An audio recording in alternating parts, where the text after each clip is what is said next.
Welcome to Strength for Today's Pastor, conversations with current senior pastors and leaders which will strengthen and help you in your pastoral ministry. And now, here's your host, Bill Holdridge of Poiman Ministries. Welcome to Strength for Today's Pastor. Again, I am with Tad and Charity Scheffer, and they told their story of how the Lord brought them into Christ and brought them to one another, and how they became one through marriage.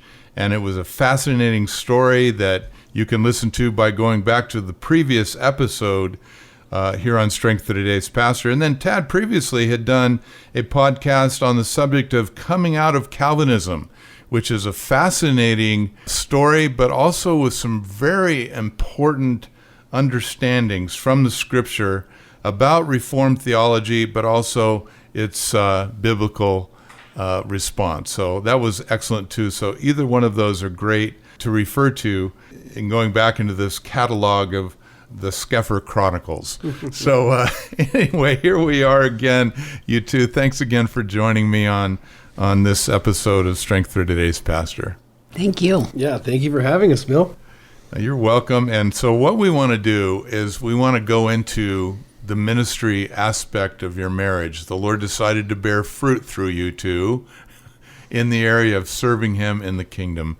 And so let's talk about that. Let's start with your calling into ministry. And I know that each of you have your own story to tell on that. So Tad, why don't you go for it?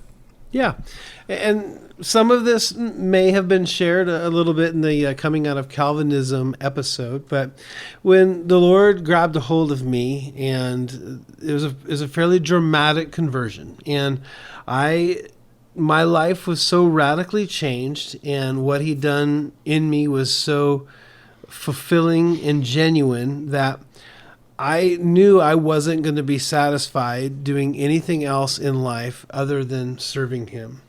I had to serve the Lord, and I didn't really even know or care what that looked like, but I had to give my life back to the Lord. And so having grown up in this Reformed church, I went back to what I knew and started attending again with my family and where I'd grown up. And there was a ordination process that I was a part of that was more of a mentoring program, and it was checking the boxes in the sense that it was getting me to a title, and but it wasn't fulfilling really what I felt that ministry was going to and should be. And so I would call it a coincidence, but the Lord had us unintentionally really show up and visit a Calvary chapel. And it was there at the Calvary that I, over time, grew to love the teaching of the Word, and that the Spirit was at work within the life of that church, and it was obvious, and I wanted to be a part of it. And so even though I had been close to ordination within the Reformed church, the Lord told me, you need to go where you're growing, and that was Calvary Chapel. And so I had to make a decision in my life that was no small decision. It was difficult and a challenge of whether I was going to continue in the ordination process in this denomination that felt like, to me, I wasn't really growing, but I was going to get ordained, and I could fulfill this desire that I had that I felt was from the Lord to serve Him, or just go to Calvary Chapel and truly grow and be fed and nourished and experience life. And that was an easy decision to make when the Lord had said I needed to go where I was growing. And so I had to set down my ordination, and we started attending Calvary Chapel. And about 6 months into it, we had turned out that we took over the nursery, and that isn't exactly what I had in mind when it was serving the Lord in whatever capacity, but it was whatever capacity. And so we did it with all of our heart, and we loved it. We loved those kids, and served the Lord well in the nursery, and that turned into do you want to run the children's ministry? And we agreed to that. And the next thing you know, I'm fast forwarding a little bit, but I got asked to be on staff. And I was not given a title. I was more of an intern, and I was totally content with what I was doing. And I was leading some junior high, and we were running children's ministry and doing maintenance and yard work and all of that stuff. And so that's kind of how the Lord got me into ministry within a Calvary chapel. And how was all of that for you, Charity? What was going on with you during that time? I mean, obviously you were involved with children's ministry and all the things that Tad was doing. Tell your story. Well, obviously growing up Mormon, I was really good at checking check marks, and administration was one of the gifts the Lord had given me. And so I honestly feel when people say, hey, do you remember the day you got saved? For me, it wasn't so much one day. It was kind of this progression. And part of that progression, I think, coming from Mormonism to that denominational church, I would say I believed the ministry of the gospel, but I almost just transferred my works-based personality and just transferred it to kind of a different type of Christianity. And so I would love to just say, hey, I'm going to do this. I'm going to make sure I serve the Lord because that's part of the check marks. But I don't know that I really understood grace fully. And I don't know that I really had, even though I had gone back to the Word to try to find my foundation, I don't know that I had really had a thirst for the Word. I just thought, hey, I've found it now, and now I can go start doing again because I'm a doer. And so I was just like, okay, I'll go teach Sunday school. I'll go do whatever needs to be done. And so when we got to Calvary Chapel, like Tad said, we started doing nursery and doing children's ministry, and that's fulfilling for me because I'm a doer, and it validates me to say, hey, as long as I'm serving, it feels like I'm doing what I'm supposed to do and I'm a good Christian. And as they asked Tad to come on staff, I thought, well, that's great. That's what he's wanted to do. But as the Lord brought us through, obviously, raising a couple kids and our adoption, which was a huge roller coaster of emotion and struggle, the Lord allowed me to go through those things to show me that, Charity, no amount of your doing will equal the formula that you think it should. And so he brought me to places where he said, Charity, you are going to have to give up everything and understand that I am the one who is the doer, not you. And so I would say when we first came to Calvary Chapel, I loved serving. I loved all of the family avenue that provided. But as I kind of got around women and started joining the Bible study, just because I'm an extrovert and I want to get involved in things, I started seeing these women who were so grounded, and seeing Tad, just digging into the Word. And I remember in my doer personality, he was so being validated by ministry. And I was a young mom with a toddler who was my personality and trying to challenge everything I did because she felt like she should be able to have a say, and a colicky baby. And I remember going to a shower that Calvary Chapel women threw for me, and I was like, they don't even know me. We just started coming here. I don't know why they're throwing me a shower.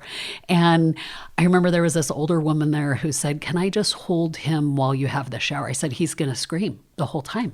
And she said, I'm just going to take him outside then. And she walked around the building numerous times so that I could just sit there and enjoy this. And I started watching how it wasn't about checking off a check mark. It was about living it out and being the hands and feet of Jesus. And it started kind of transforming my view of what following Jesus was. That it was about, we don't serve him to check off a check mark that you're a good Christian. We serve him out of an outpouring of that love that he showed us. And that no amount of me serving could ever say, Lord, I believe I'm paying you back for what you did for me, because I could never, ever do enough to pay him back. And so even though Tad was growing in ministry and he had this digging in the Word, mine was kind of a slow transition of loving to be around people, loving to serve, but trying to morph that into doing it for the right reasons. And so it was kind of this walk where I remember asking our pastor's wife, because Tad was so loving ministry, and I was cooking dinner and waiting for him to get home at 6 p.m. every night. And then he wouldn't come home because they'd have an event at church and he had to help set up for it last minute. And so I remember going to the pastor's wife saying, your husband's in ministry, and so how do you deal with the fact that he's doing ministry all the time, but he's not home for dinner when you have dinner on the table? And she just said, Charity, would you like to go through the 1-year Bible with me? And I'm like, okay, she's going to show me verses that I can give to my husband to show him he's in the wrong. And as we started going through the Word, she just kind of started saying, hey, what did you find out of your reading this week? And as I started just kind of having to communicate what the Lord was saying to me, it really was him just ministering to my heart and molding me into not a doer of things, but just more of a Mary sitting at his feet instead of doing like Martha. And so it kind of was a slow transition that I think Tad was very patient, where I may have been putting a little more works-based into it, but it was this sweet thing of, as I was being grounded in the Word and as these women were discipling me in the Word by example and by walking through the Word with me, it made me go, this light's coming on of this grace-filled relationship with Jesus. And then I kind of started coming to that same point with Tad of, I want people to understand this gracious God who says your works are dirty rags. And it's about a love relationship that is so much sweeter than checking off check marks. And so, it was a very slow transition for me, but especially I feel like the Lord said, I've given you an extrovert personality. I've given you an administrative gift, and I want to use that to come alongside Tad in the ministry I've called him to. And I would say that's been the most enjoyable thing for me, is just saying, hey, honey, how can I help you with the giftings the Lord's given me and with the things that you're going to need as the Lord works in you? What can I do for you? And so that was kind of my slow transition into being a pastor's wife, I guess. The wife of a pastor's wife. Yeah. I beseech you, therefore, brethren, by the mercies of God, that you present your bodies a living sacrifice, holy and acceptable unto God, which is your reasonable service.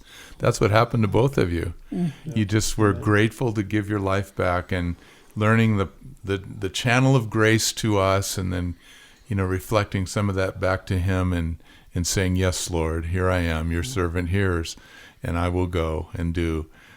As a response. That's so foundational, and it's so simple in so many ways, isn't it? But how many of us miss that? And like a mentor friend of mine says, we're not human doings, we're human beings. Someone that Christ loves and wants to flow through, not, like you said, Charity, just clicking off the boxes. I love that. Yeah, I've been a box clicker myself in the past at times. So those are great foundational things, and just from a pastoral perspective, I'm sure you'd agree with this, that the pastor who develops people into the understanding that you both have arrived at is the pastor that is going to be discipling people into the kind of motivation for ministry that is God's motivation for ministry. It's his heart. He puts his law and his motivation and his power into our hearts and minds, and then says, okay, I want you to figure out what I've given you and then present it back to me, and I'll work through you. I'll do it. I'll do a work that you could not have imagined. Power of grace. Power of grace. Okay, so that takes us into fast forwarding. You were there at the Calvary Chapel in Linden, Washington for around 10 years? Was it? I believe that we were there for about 6 years or so. Okay, 6 years. So 6 years, and then some things happened, a string of very wonderful things took place to bring you here to Ellensburg. Let's hear about that. How did this church plant get started? It kind of happened. Yeah, so some wonderful and some painful things. There was a transition at the church, and we kind of knew that our time there was up. And so well, what next, Lord? We want to give our lives to you. What does that mean? What does that look like? Where are we going? Okay. Well, at this point in our lives, we had been in the process of adoption for about 7 years with the same 2 kids from Haiti.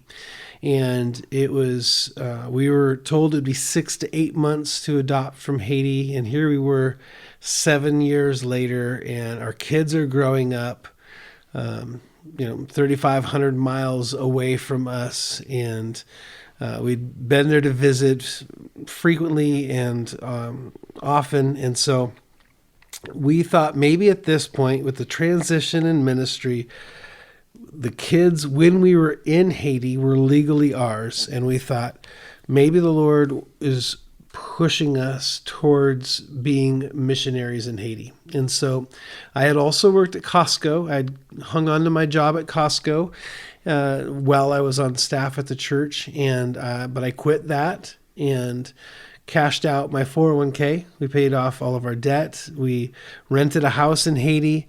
We bought furniture, water filtration system, battery inverter. We were ready to hit the floor running to do overseas missions in Haiti. We were waiting for a little bit more to support to come in. During this time of waiting and garnering some more support, I got asked to lead a home Bible study that was being planted here in Ellensburg, Washington. And so I said, well, I don't have a job. I have the time to drive over there and do it. So came over and led this Bible study here, and had a great time doing so. Went back home, and they called me up about a month later and said, hey, we really enjoyed your teaching. We'd like to have you come back out again. And so it came out again, and it was at this time they said, we want to be a church, and we think you're supposed to be the pastor. And that was a lot to take in at that point. And so Charity and I prayed the whole way home and just put it before the Lord and like, what's going on? We thought you were taking us to Haiti, but there was no denying that this is something that God brought to us. I didn't have to pursue it. I didn't have to chase it. And this is what he had for us. And almost inexplicably, we couldn't, wrap our minds around it completely, because what about our kids in Haiti, And so, but we were obedient and called those who were going to sponsor us as missionaries and said, the Lord has redirected our steps to Central Washington instead. And I think all of that was in the Lord's wisdom. I don't know that I would have quit a job to move to Ellensburg, Washington. It's not as glamorous as being a foreign missionary, but we came out here instead and planted the church in June of 2009. And to finish kind of the aspect with our children, the earthquake in Haiti happened in January of 2010. And with all the cholera and disease that was spreading following the earthquake, all kids that were in process of adoption they came home on refuge visas. And so the kids were able to come home just a little over 6 months later anyway. And so our family was complete, and the Lord planted us here in Ellensburg. That is impressive. And as you were talking about that adoption thing, I didn't realize there was a 7-year. It took 10 years for the whole thing to transpire. They came home after about 9.5. Yeah. And then the adoption was completed about 10 years. Yeah. So you're here in the States. They're still in Haiti. They are legally your children. And your heart is longing to have your children that are legally yours be part of your family. Boy, I'm just thinking of the Father who has predestined us unto the adoption of sons by Jesus Christ to himself. Yeah. And the longing of the heart of the Father and the longing of the heart of the Son, to finally have us reunited with him or united with him in the family that he's designed us to be part of. Mm-hmm. Wow, that's a rich picture in my mind. Yeah, it's a rich picture, and it was painful to go through for a long time. We had 2 bio kids as well, and every time we'd sit at a meal and pray before our meal, it would be, and help Isaiah and Nancy to come home. Yeah. And it got to the point for them, and certainly for our 2 adopted children as well, like, I don't think this is ever going to happen. In fact, after the earthquake happened and we flew to Miami, and the kids, we met them there, and had to make sure all our paperwork was in order before we, went home with our kids. And when that time was right there, Charity said to my oldest, who was 11 at the time, and said, "Isaiah, you're coming home." And he looked up at her and said, "It's not true, Mama. It's not true." But it was. It was true. I came home, and now our family was finally complete. Yeah. Awesome. Charity, what were your experiences during that season? Well, as always, the painful times are the training ground, usually. So 10 years, I remember having so many conversations with the Lord of, I don't understand why it wouldn't be your will for those kids to be home. It doesn't make sense to me. And I remember a specific instance where I called the house mom that was over our son's home, because the girls and boys were in a different home. And I just said, "Hey, I don't know what he needs for his birthday. Would you tell me?" And she said, "Oh yeah, here's a couple things he needs." And she said, "I just want to share with you a little bit of what happened." And she shared the story of how he'd really been struggling, getting a lot of discipline. And she kept trying to, discipline him every time he did it. And finally, she just hit her knees and said, "Lord, I don't know how to get through to this kid." And he said, next time he does something he shouldn't, just bring him in and sit there and talk to him and get on the internet and look at some of his favorite things. And she said, "I did that, and he hasn't left my side for 2 weeks. And he's been the best behaved kid here." And even though I know her heart was to try to help me as a mom just see a day in his life, it broke my heart because I felt like she was doing my job. And I remember I got off the phone with her and I screamed and I yelled at the Lord and said, "That is my job, and you won't let me do it." And I remember after I kind of threw a fit, as this is usually how it works with me in the Lord's relationship, he says, "Okay, are you ready to open the Word and hear from me?" And so I opened the Word, and the Lord just gave me verses that showed me how he is a better parent than I am. And for the last 7 years, I had prayed for him to somehow send someone to love on my kids like I would love on them, because I don't know where they're at during the day, but he does. And he said, "Charity, I did that, and now you're mad at me." And it was just kind of this thing where he just said, I get that this is your heart, but you need to understand my heart for you and my heart for your kids. And like you said, adoption is that beautiful picture of God's heart. And so the adoption was the very thing that I think trained us a lot for ministry of, God's ways aren't our ways, but he is a good, good father. And he knows where everyone that you are ministering to and loving on, including your own family, is, what they're going through. And he is way better at parenting and shepherding than we are. And so we can trust him. And that's who we take all the burdens to, for our family, for our spouse, and for our church, essentially. So Your story and the pain involved, the painful part of being church planters and being called into ministry. We on a human level, we say, send them off to seminary, have them get ordained, give them some tools on church administration, and then they can just go out and do it.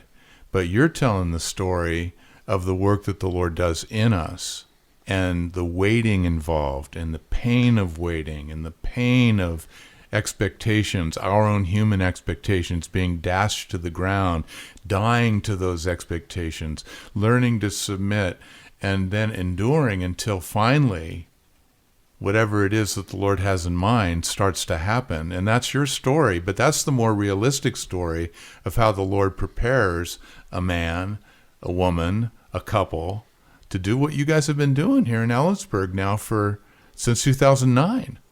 Yeah. Absolutely. That's the forging that takes place in real life is real shaping. And the Lord uses that. And I know, she's been my anvil as the Lord swings away a lot of times. So, yeah. but it's all necessary, isn't it? I remember the Lord asking me a question early in the ministry, and it was during a time of prayer, actually, while I was getting ready to teach a Bible study, and I was ready to give up. I was ready to walk out of the building, that night. I was so discouraged, and then a verse of Scripture came into my mind, just a part of a verse, so then death works in us, but life in you. And what the Lord showed me in that real frozen moment of time was that I'm gonna kill you so that life will be flowing through you to them. And killing meaning, the death to myself. And I had a question to answer from the Lord. Am I willing to do this? And I settled it right then. In that prayer, I was praying for the Bible study that I was about to teach, and all this dialogue was going on between me and the Lord. I said, yes, it's worth it. If they are the beneficiaries of what you do to me or do in me, it's worth it, and I'm signing up for it. That doesn't mean that over the years, it's been just this free-flowing joyride. I mean, there's a lot of pain.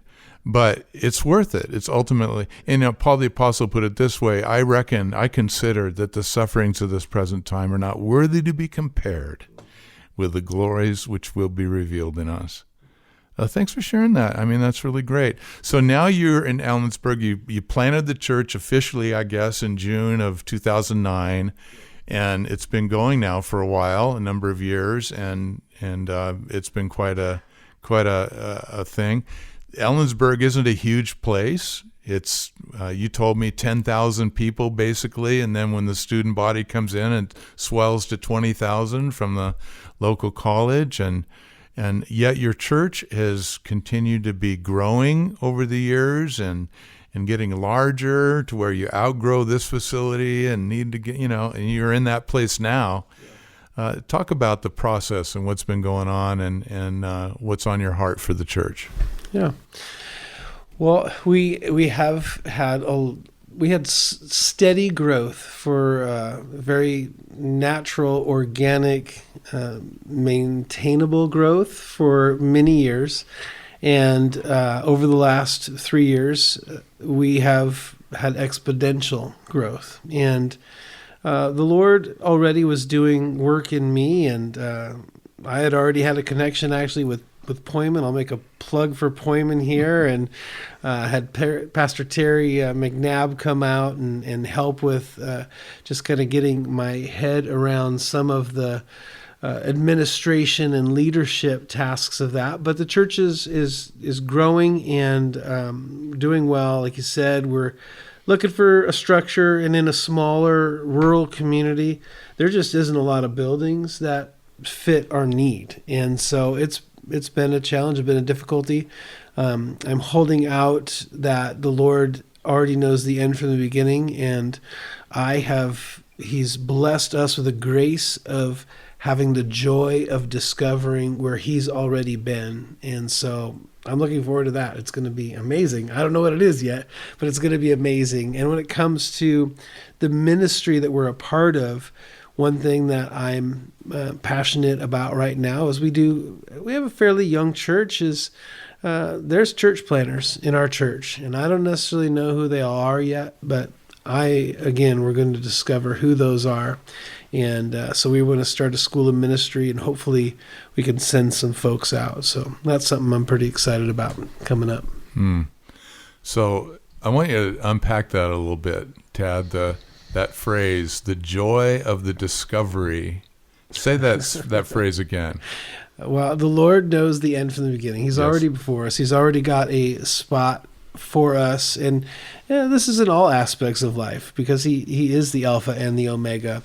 But as I am in the dark on what the future holds, this is what it means to walk by faith, right? To walk by fear is to not know the future and to have some doubt. But that's not who we are as believers. We don't know the future.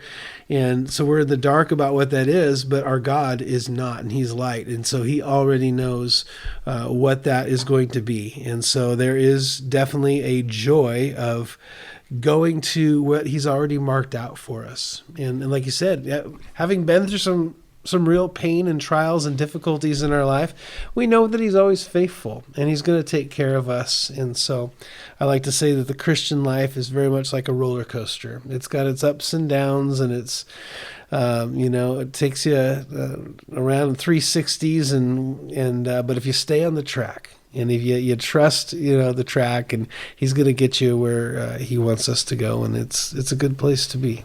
But you use the word joy in the middle of that sentence. So you've found and discovered joy in the midst of uncertainty and the unknown, but you know that the Lord knows the future, and that he's got it. Joy is not dependent upon circumstances and what's happening. And so as this is unfolding before us, he's got a perfect will for us that is going to be discovered for me at X number of days. And so since I know that's going to happen, I can have joy until I reach that point. Yeah, I'm thinking of Hebrews 11, where Abraham went out not knowing where he was going, and he was waiting for the promise along with his heirs. And it's because he waited for the city which has foundations, whose builder and maker is God. And then I'm thinking of Joseph, who had the promise that his mother, father, and siblings were going to be bowing before him, and their sheaves were going to bow down to his sheaf, and that type of thing, in those two separate dreams. But here he is in prison. But Psalm 105 says that until the word of the Lord to Joseph came to pass, that same word tested him. So you find word in the middle, you find joy in the middle of these things, because you know that the Lord is in it. Still, he's in it, even though we can't see it yet. Yeah, it hasn't materialized yet, And you've experienced that, right? That's good. Yeah, absolutely. Yeah. Charity? Absolutely. I think that is, with anything, whether you're in ministry or not in ministry, in parenting, in whatever you do, is just saying, if the Lord is in it, then I can trust what's coming ahead, even though I don't know what that might be. And I always say it's like throwing all the cards up and getting excited because you're letting them land where the Lord wants them to land. And so even though it's kind of scary, it's also exciting at the same time, because you know the Lord's in it. And so your joy comes from that, not the circumstances of knowing what's coming. So. That's hope. I mean, hope, as I have understood it, is the confident expectation of a future divinely ordained good. I'm already enjoying it, even though it hasn't come. That's what you're describing here. Yeah, absolutely. Yeah. So I've only been around your church body, that one Wednesday night, and it was a joy to be there. And I know a little bit about what you've told me concerning the numbers, but in a small facility, which isn't going to be what you have eventually, but a small facility, look what the Lord has done through small things. A small facility, great things he has done. Yeah. And, that missions team that came back from Mexico, the Israel trip people that came back, and they had a testimony, and the joy that was in the room when those things were being shared. So the Lord's doing good things. Yeah, absolutely. Yeah. Love it. Yeah, that's great. So what do you have to share as a word of encouragement to our listeners? I mean, this has been greatly encouraging. I mean, I'm glad that you shared the pain part of it, frankly, because not because I'm happy that you had pain, obviously, but that's the realistic part of the process, and it's necessary. It really is. I guess I'll say this. When I do premarital counseling, one of the things that I address right off the bat is that your greatest enemy is expectations, and so. A woman, expects a marriage to be one way, and a husband expects, and it's never those things. And that could be a way to summarize pastoring as well. Expectations are your enemies. And so I remember actually, now that I'm just talking about it, sitting down at a pastor's conference years and years ago. We just planted a year or 2 years ago, and Lloyd Pulley sat next to me. I didn't even know who he was, but he asked me what my expectations were. And I said, I don't have any expectations. I just want to be obedient to what God has, and he can do whatever he wants to do. And that's maybe the counsel, the reminder, because we probably all know it. But like Peter said, I'll be faithful to remind you of these things that you know. That's the reminder that I would give, is to be careful with expectations and be in the moment and trust God right there, even if that is a very painful moment. Great word. Charity? Yeah, I think just to build upon that, having those expectations that are your own expectations, because I think a lot of people over the years, as the church is either visibly healthy or it's growing, then people come up and they say, hey, well, something you guys are doing is working. And I just say, you know what? The reality of this is we just get to be so blessed to sit back and watch what God does. And really, we're just along for the ride. And so our expectation is God's going to do amazing things, and we get to be along for the ride. And that is a sweet thing that he doesn't have to give us. He does it because he loves us and he's gracious to us. And one of the biggest things that has been hard for me is because I'm such an extrovert, I want to know everybody. And with the size of our church now, I can't. It's impossible.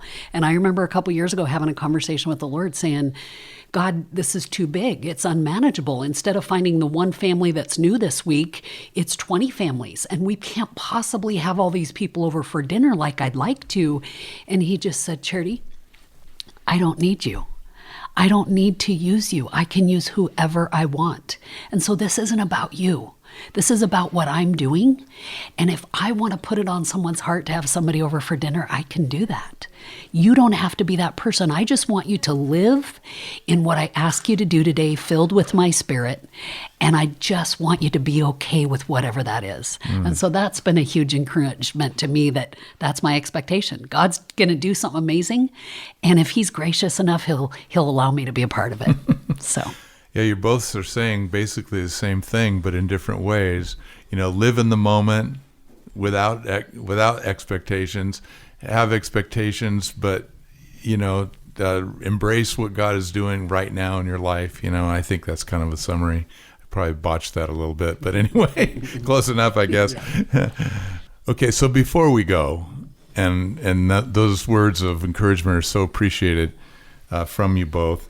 Before we go, I just want to dive into this just for a little bit, because Charity, you have a very unorthodox vocation outside of the church.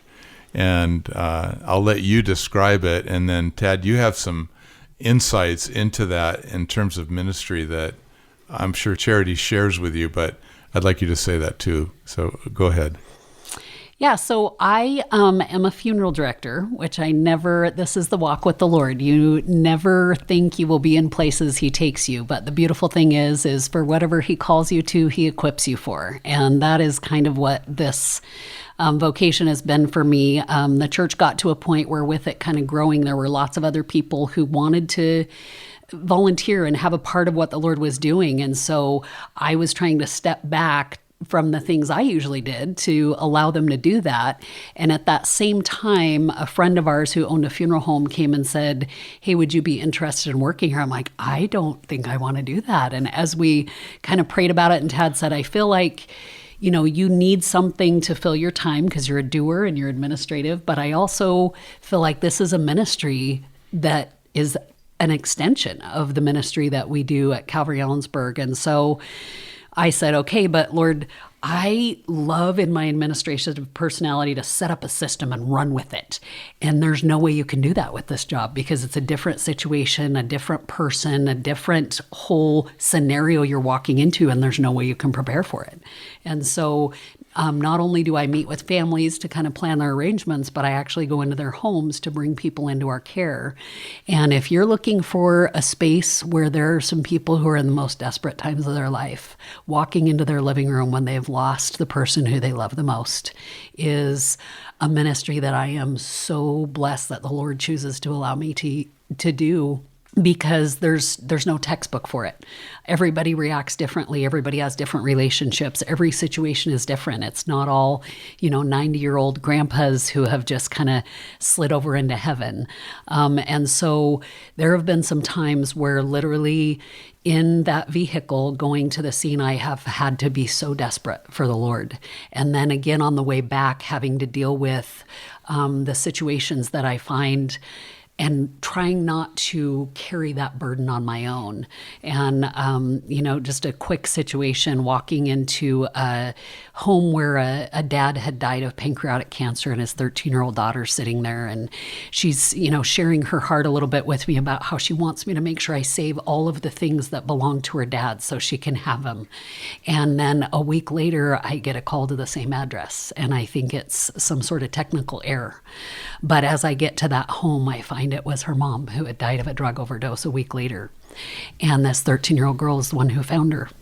And I walk into that scene having been there a week before, and my heart just broke. And it's so hard not to just sit there and cry for the situation that this is. And knowing from being there a week earlier that this family is Buddhist, and that the only thing that could get this 13-year-old girl through this is Jesus, and she doesn't have him. And so it was a Saturday night, and that Sunday morning I went to church, and usually I can kind of drive home from the funeral home and just release all this to the Lord, because I know one of the things he's told me in ministry is these burdens on your heart are not meant for you to keep. They're meant to give them to the person who says, my yoke is easy and my burden is light. And so I kind of used that on my drive home to just release them to him. And for some reason, Sunday morning, it was still sitting there. And I just said, Lord, why are you still allowing this to sit on my heart? And so I went to the prayer corner for prayer. And I just said, I can't give a lot of details, but there's a 13-year-old girl who really needs some prayer. And it was so sweet because in a small town like Ellensburg, the officer who was on scene went to our church.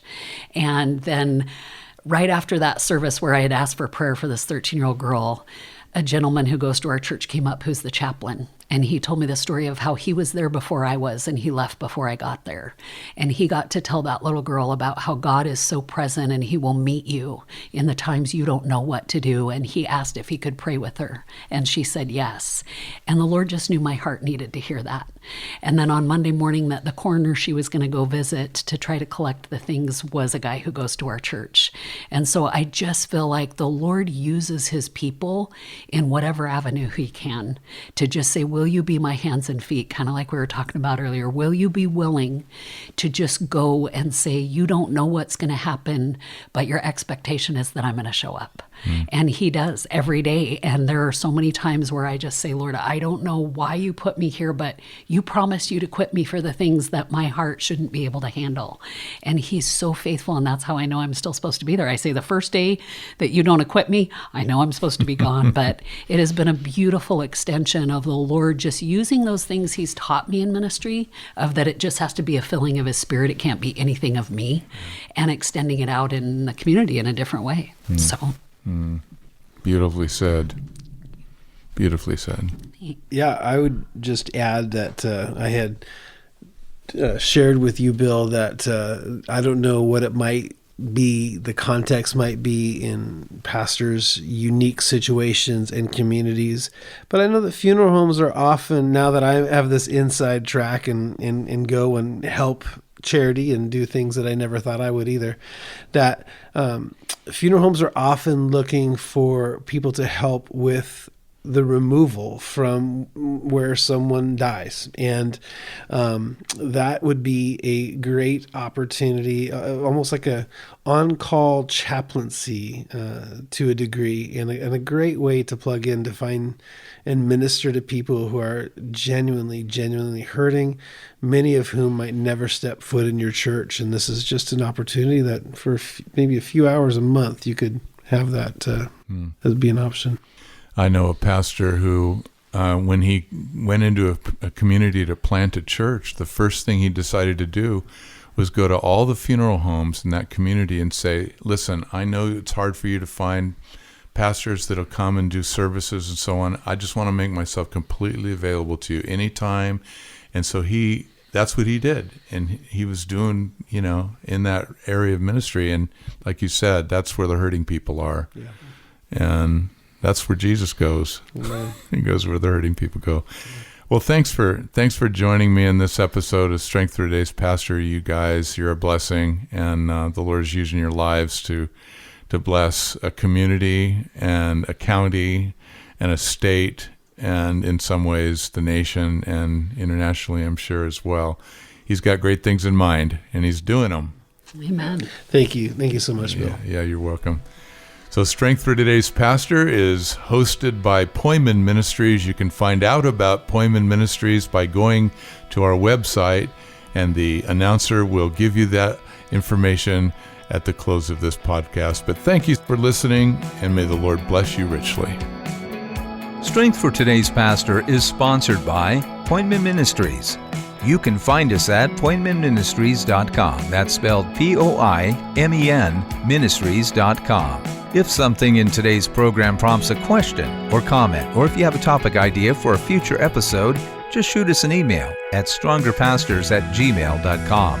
That's strongerpastors@gmail.com. May the Lord bless you as you serve Him, His pastors, and His church.